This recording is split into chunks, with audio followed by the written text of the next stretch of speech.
Welcome everyone to the first in our 2023 edition of the Local Newsroom Visit series. This is events that IPI has now been hosting for 2 to 3 years, creating spaces for local news media to tell their story to a wider audience.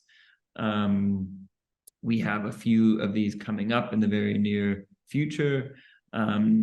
In October, we'll be hearing from the Public Source in Lebanon, which focuses on structural inequalities and on the rights of the dispossessed communities across Lebanon. But for today's call, we'll be focusing on Pakistan and taking a visit to the Tribal News Network. So at the Tribal News Network was founded to provide accurate and reliable information in the remote regions of Pakistan. It started off as a radio bulletin service and has become a digital-first news organization since. It trains citizen journalists so that they have been able to engage in these communities and produce impactful reporting on issues that directly affect them. Today, we'll be hearing from 3 of the Tribal News Network's members. So Tayyeb Afridi, he's the director and co-founder, and he will dive into how the Tribal News Network started and evolved from its early days as a bulletin news service to becoming a digital platform. We'll then hear from Nazir, he's the director and co-founder as well. And it will explain a bit about how the Tribal News Network has boosted citizen journalism and how newsrooms can encourage this. And then we'll finally hear from Khalida Niaz. She's a senior producer, and we'll talk about, we'll focus on her work with female bloggers, videographers, and citizen journalists. And she'll share her experience as a female professional in the newsroom and her thoughts about gender representation in the media world. So we're really excited to have this team with us today. Just as a reminder, this session will be available afterwards as a recording. And after about half an hour to 30 minutes, or sorry, to 40 minutes, we will open it up for a question and answer session. So if you have questions, feel free to jot them down, make note of them, and I will then moderate a question and answer session after their presentations. But I think you've heard enough from me at IPI and would love to hand it over to the Tribal News Network team. Thank you for agreeing to join with us. And Tayyeb, take it away. Sure. Would you like to have the presentation? Right.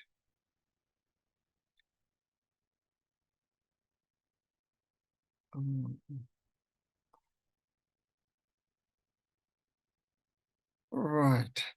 So as you said that we provide independent and reliable information that empowers local communities in Pak-Afghan border region. Tribal News Network was founded in 2013, and since then we have been experimenting variety of formats in different channels, such as radio bulletins, and call to listen or mobile phone, and then finally digital media. So and how we survived over the past about 10 years. I'm gonna share a few things about our journey. Next, please. So how our journalism evolved out of so it is actually our journalism evolved out of a sense of mission to speak, and that's how. So actually I and my colleague, we both came from a tribal community, and tribal community actually resides on the Pak-Afghan border region, which has been for years, for even centuries, become back in the colonial era, and even before that, it was a region that faced a lot of conflict, a lot of fights. So even in colonial time, we saw that the British came and they actually conquered some of the Pakhtun region, and they actually wanted to conquer the tribal areas. So they are the people who are very strict to their tribal traditions, and they actually what they did is they resisted to the the British Raj, and finally the British Raj came to conclusion that we are not gonna fight, we are not gonna subdue or win this fight. So instead they came up with the plan, which is that you will have your laws, you will have your traditions, you just use whatever your tradition is, but the thing is that we are gonna govern you in a way that you will use your traditions, but you will have to accept few conditions. And what are those conditions? Actually, they became the law of the tribal areas. So they said that you're not allowed to do protest, which is ban on assembly, and they said, like, actually it was a law. It's called Frontier Crime Regulations, and inside there was few. Actually, it was made to run tribal areas, and these were the three top things: that you cannot establish local media, cannot protest, and then you're not allowed to talk freely or criticize the British Raj, right? So how come we come to this how do I realize that as a tribal person, is that once back in 1996, when I was a school student, so there was a shortage of water in my village, right? And they came up with the solution that the men are not going to protest because they will be put into the jail, right? And they have the rights under the FCR law. They have the rights to put anyone without any reason, without giving any justification, to put in jail. Rather, if you do a protest, then it is a catastrophic thing, for you. You will be forever in jail just because of the law. They can sentence you for 100 years. It was there in the law. So they came up with this solution that why not the women should protest, because according to the traditions, the women cannot protest. The women cannot be arrested. So the women came out and they blocked the road, and they said that we want water, right? So I was thinking that what is this? I mean, like, the men cannot protest just because they cannot, they can be arrested for asking, a basic thing, which is water, drinking water. So that was something. Under such a situation, I mean, after the British, this region was, this region came under the Pakistan, it became part of the Pakistani state. So, then the Pakistani, after the British political agent was replaced by Pakistani political agent who was governing. So the same laws were there. Even they become part of the Pakistan. So in that situation, the question arises that what media was allowed in the tribal areas, So it was actually the government media and the press release agencies of the government who was there to promote, whatever the government say. So and no independent media was allowed. So you cannot, speak independently, right? Second, next, please, Rian. So during that time, there was a militant radio stations I'm talking about 2006, right? During that time, the government decided that, the militants are using the radio stations very, they're using it for their militant propaganda very effectively. So why can't we use this channel? The radio channels. So they started establishing radio stations across tribal area. One of them was Khyber Radio, and I and my colleague was there as producers, and we started this radio, and then we transformed this radio from entertainment into a news radio. And we were reporting, and then suddenly we reported, a story which led to the closure of the news section, just because we reported independently on the government-run radio stations, and the government, responsible people said, like, you are not an independent media, you are a local government-funded radio stations. You don't have to report, independently. You report what the government say. So just because of that, it was closed down. But during that time, you can see this Pakistan Airways. It's a Los Angeles Times story on TNN, and there is a link, and there is a YouTube link as well in the section below the presentation. I'll share it if you are interested or otherwise. So this is one of the story of being written by Los Angeles Times, on Khyber Radio. And when the Khyber Radio was closed down, so we were thinking like what to do. I mean, so then we come up that why not we should establish something that broadcast from other region into tribal area, right?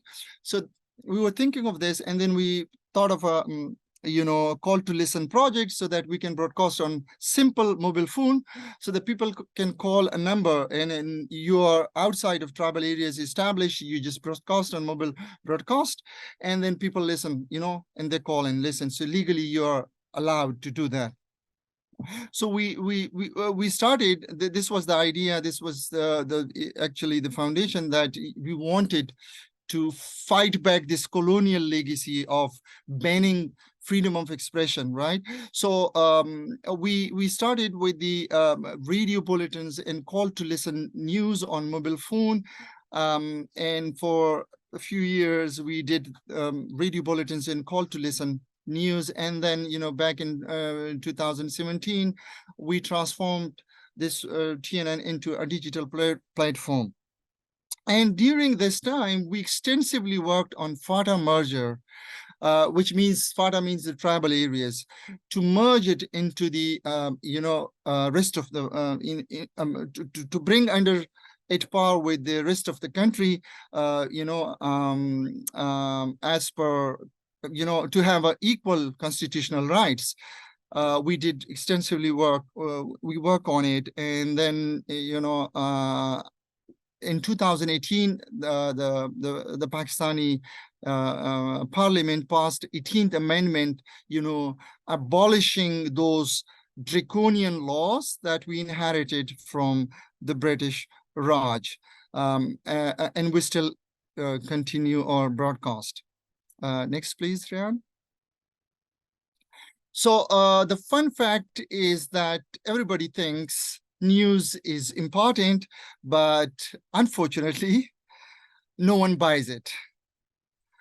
I think that's the same case, everywhere in many countries. It's the situation. So we are no exception. But in Pakistan, being in a tribal areas on the Pak-Afghan borders, it is very difficult for listeners, to buy your news. When we talk about that they are disfranchised for a long time, they were in war, they were, in the active militancy and conflict. So it's very difficult, to survive, to buy news in tribal areas. So what did we do? So the next question is, so there was this question, what should we do? And then the answer was that, how to diversify our, revenue channels. So mostly we were dependent on grants in the beginning. And then we thought of, thinking on the line of diversification. And because we thought like we should invest some, what should we do? And during that time, we realized that we should invest in assets that can give us returns, such as we invest in radio stations, and we started, we monetized. Actually, we monetized our Facebook channels, and we started, working with contract people. Those who give contracts, the international and national organizations. So here you see our, this or business model canvas, which if you see that, our value proposition is to increase access to news and information on Pak-Afghan border issues, and to provide independent and reliable news in the region, and create space for media and democratic discourse, and to mainstream isolated and marginalized populations. So this was the value proposition. And actually we set this proposition just because, one region, because we believe it's I said that it evolved out of sense of mission to speak.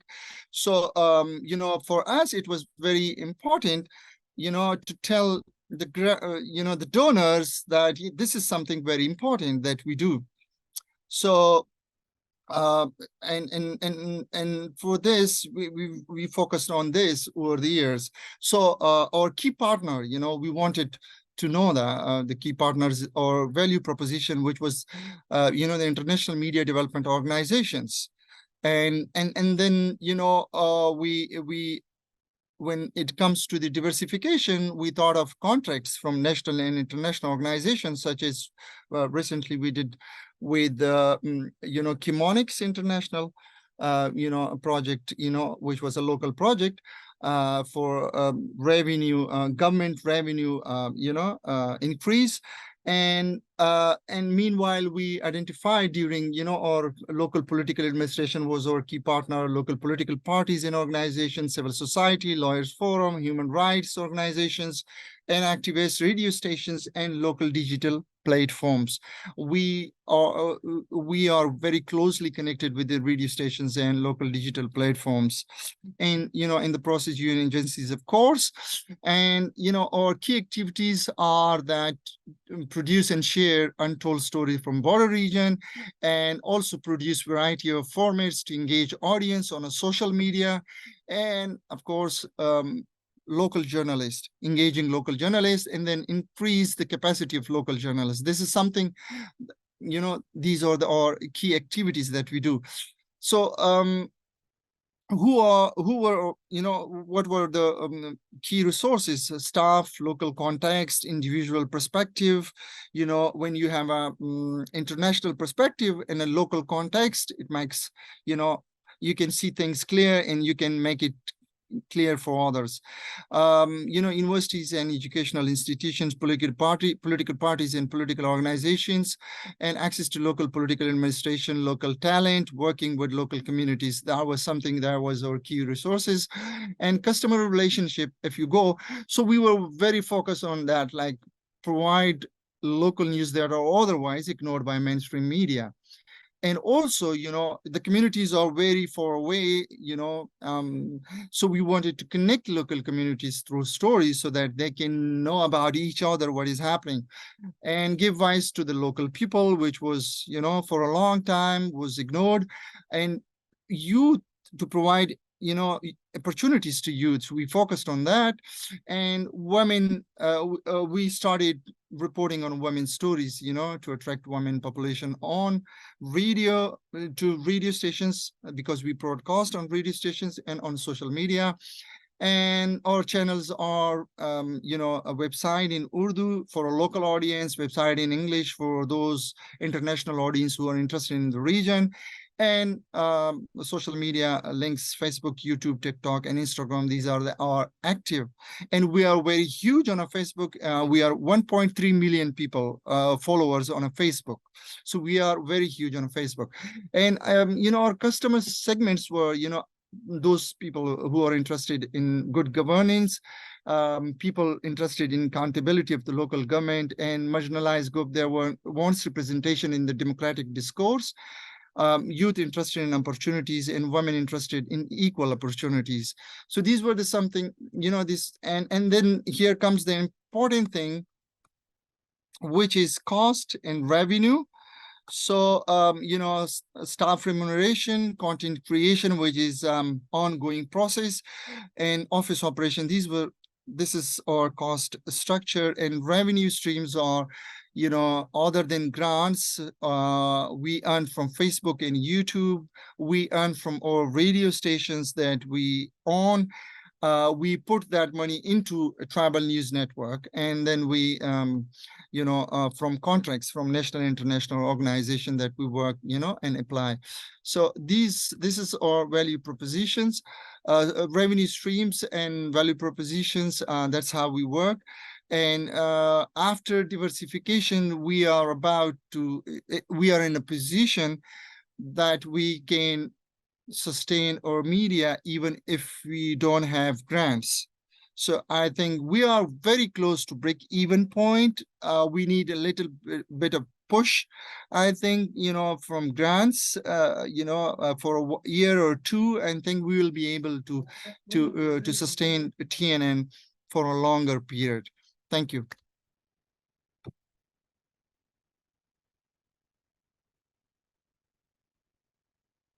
Thanks so much, Tayyeb. I think we can go straight over to who would like to speak next, Saeed?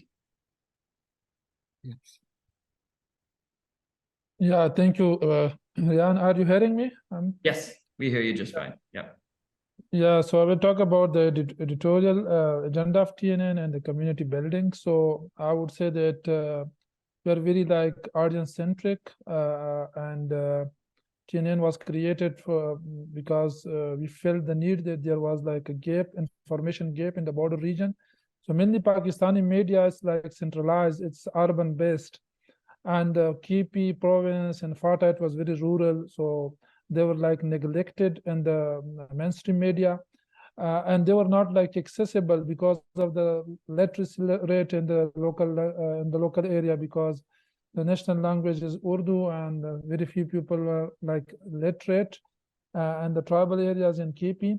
So we wanted to give them local news which affect their lives, which were ignored by other media, mainstream media. For example, over the last 2 decades, there's conflict and there's militancy, and the national media, the media usually is controlled by the urban centers. So they talk about the political things only, the bomb blast, the military operations. But I think there are unemployment, there are youth activities, there are human rights violations, and there are a lot of water issues, schools, health, and others, and they were ignored. So we want our editorial agenda is to focus on giving local news in a balance, in an independent way. So I think Tayyeb is speaking something. Please, can you mute Tayyeb? So the editorial agenda, we wanted to follow the ethical code. There's polarization in Pakistani media. They are taking sides of one party or the other party, but we wanted to promote public interest journalism because we don't have any political agenda. So we want to serve our audience. We want to listen to them. And for this, what we do, that we have like engaged local communities and reporting, and we really believe in like user-generated content. For this, we promoted like citizen journalism. I would give you a few examples. One is like, for the first time, we have engaged like the Afghan refugees and to increase their participation in the media. So what we did, we like trained more than 35 citizens, Afghan citizen or Afghan refugee youth as citizen journalists. So we gave them initial training, and they are spread over the Khyber Pakhtunkhwa province, and they do reporting on their issues. So they know what are the needs of the community, and they report to TNN, and they're after like refining their story, we publish them. So they and we do a lot of work for their motivation. And as a result, I think we have like now some journalists, they're like, they have become trainers, and they have started working with other media. So it's for the first time in Pakistan that Afghan refugees has become reporters. So if you don't know the population of the Afghan refugees in Pakistan, it's like more than 3 million. And 68% of them, they live in Khyber Pakhtunkhwa province where we based. So we train not only male Afghan youth, but also women, and they're bringing like unique stories. And this is why our like following in Afghan refugees is increasing. So like 2 years back, it was just like 2%, and now it's more than like 6% that they're following us. So this was one intervention. The other one is like, we also trained IDPs in the region on Mojo mobile journalism. We equipped them with like skills that how they can use a mobile phone to tell their stories, and we encourage them to publish their stories on TNN. So this is why we involve the IDPs communities. And the same goes for like the women. We have like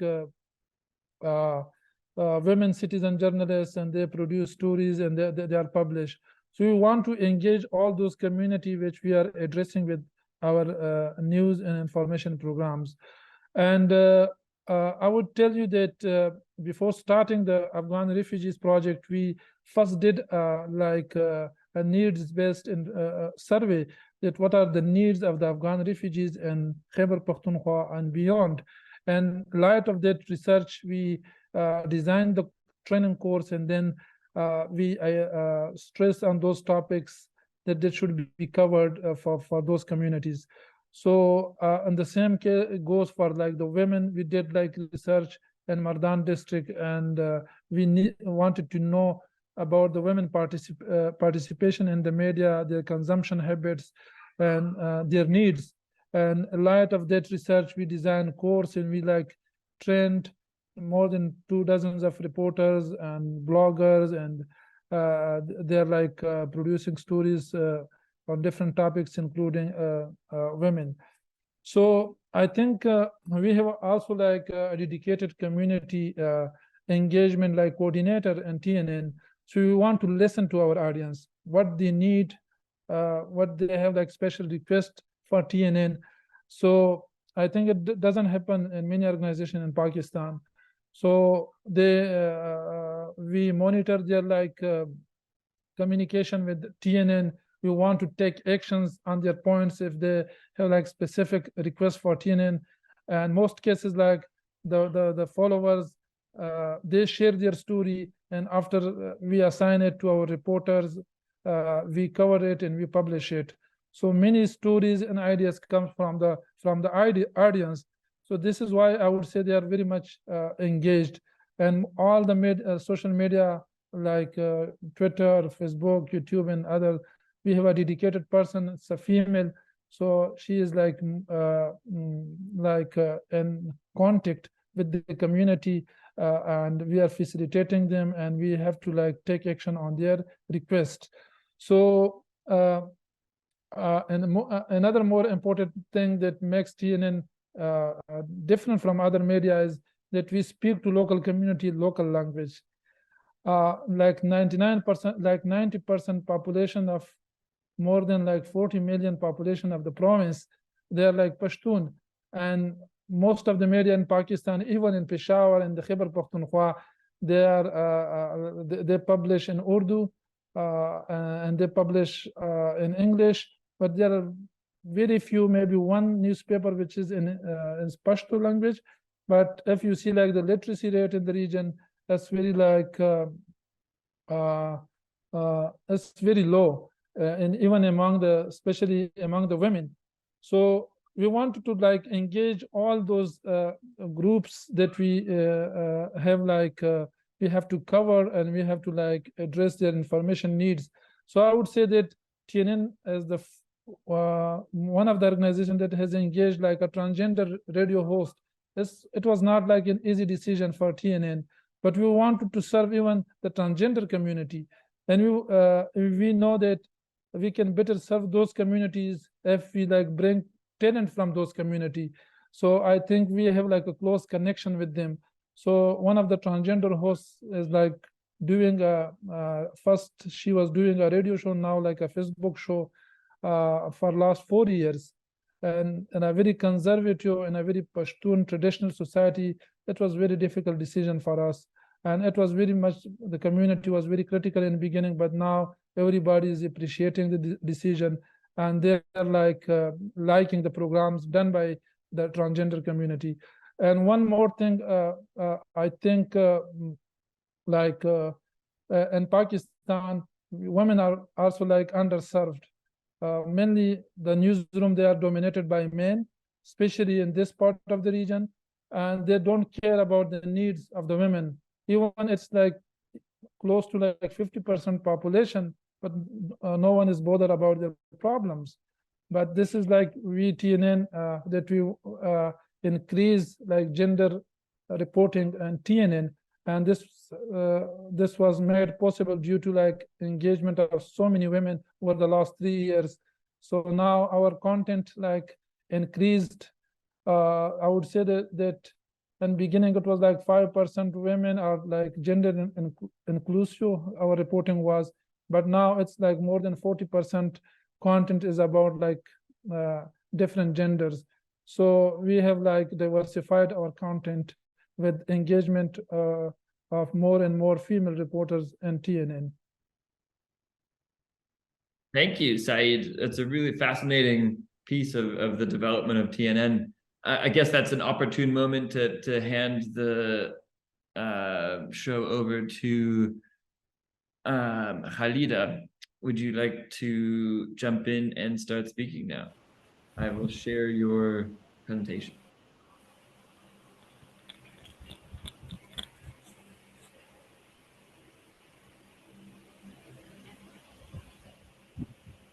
Yes, can you hear me? Yes, we can hear you. Am I audible? Okay. So I will talk about gender reporting. Unfortunately, where we live in Khyber Pakhtunkhwa, women are they study journalism, but they don't come to field due to different reasons. One of the major reason is our culture.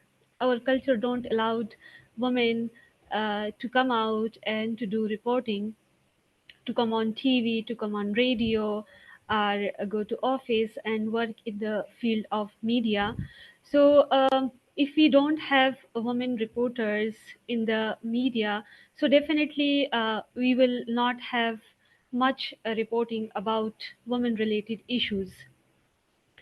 In the TNN, we try to do more reporting about women-related issues, like, for example, uh, uh, I would like to say, like, why is gender inclusivity important? So, is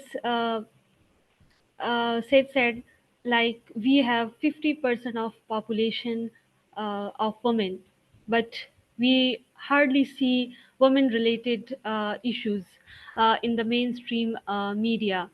So it is really very important to work on women-related issues.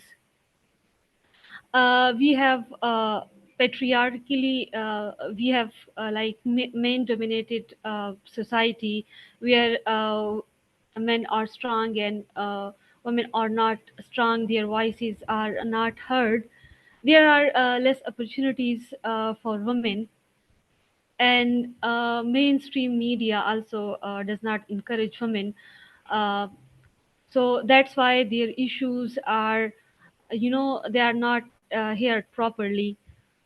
So women are also, if their problems are not covered by the media, so definitely they are being deprived from their basic needs.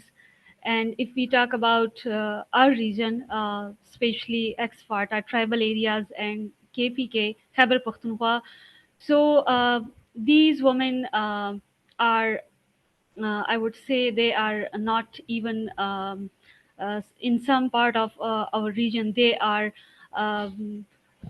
not allowed even to go to colleges or universities and get their education. They are deprived from their basic needs. They are not even allowed. They are deprived from their right of inheritance. Uh, and so I think reporting on gender is really very important. Next, please. Challenges. So, sorry, how TNN improved gender reporting. I will talk about these later. So, if we see, like as I earlier mentioned, that women, they go to journalism department, but we don't see more women in the field of media. So I think TNN did a lot in this regard. TNN trained a lot of women in the TNN gives skills to women journalists, not only basics of journalism, video reporting, blogging, and all these things. We have challenges, like, for example, some women, they are even not allowed to go to hold a camera and do reporting. So TNN is offering them blogging opportunity. We have more than 15 bloggers, 15 to 20 bloggers who writes issue on the issues of women, and we give them space and some sort of financial help to them. So still there are some challenges, like we can say other media is not covering women issues properly. But in TNN, we really encourage women. We provide them training opportunity. Then we provide them some sort of mentoring. And women, now we can see many reporters in our region, and we have some success stories as well. Many women who get training from the TNN, now they are working in the national and international media as well. I would like to say Mahnoor, she's one of our reporter. So she's also working with the BBC as a freelancer. Sidra Ayan, we trained Sidra Ayan, and now she's working with national and international media. So now we can see many female reporters in the region, not only reporters, but many bloggers in the region who are working in the field, and they are actually working on women related issues, and they are bringing some brilliant stories which we cannot see in the mainstream or other media organization. So we can say that, like, now the tribal women issues and the Khyber Pakhtunkhwa women issues are now on the media, and like they are now people can see their issues. We are not only working on women problems, gender related issues, but we are also try to do some positive stories as well. Like for example, we have some brilliant women in our region who are contributing in different fields. So we also give coverage to that brilliant woman as well. uh, like for example, in this society there are women who are working very very handsomely. And so I think the the main uh, the main thing is that uh, now you can see many women reporters in our region. And we also TNN, in the TNN we also train some female journalists from from tribal areas as well. Um, if you go back, you there was not even a concept of women reporters in the tribal areas, but now we can see many women reporters in tribal areas as well. And TNN really encourage those women. Uh, and those women are now um, they are highlighting tribal women issues. uh, I would like to say, like, there are still some problems, like women still have some sort of women reporters have some sort of challenges. um, for example, job security, some sort of resources as well. Like other media channel should also give space to women. Like they can come out and they can give um, space to the women reporters. uh, and they can work in a very good way. And they can like they should give some sort of resources to the women. uh, I think this is my opinion. If there are more women in the media, so there would be more reporting about women, and women related issues would be highlighted in a very good way.